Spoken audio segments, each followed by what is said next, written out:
hongereni, mechi ya kwanza ya ligi na mmepata ushindi wa magoli 3. Asante sana. Na nazungumziaje mechi hiyo leo?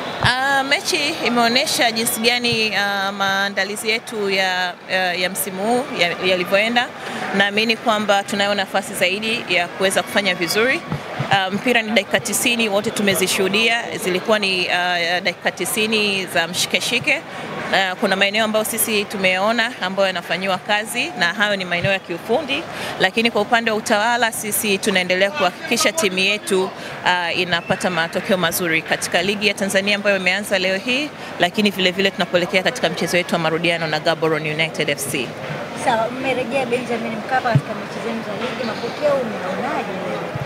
Mapokeo ni mazuri kama ambavyo mmeona, wana Simba wamejitokeza, pamoja na kwamba mechi ni saa 1 usiku, lakini wengi wamejitokeza, na mimi ni imani yangu kwamba mechi inayofuata ambayo tutaicheza pia hapa uwanja wa Benjamin Mkapa katika mechi ya ligi, mashabiki na wapenzi wa Simba Sports Club watajitokeza kwa wingi, kwa maana wao ni sehemu ya mafanikio yetu. Asanteni sana.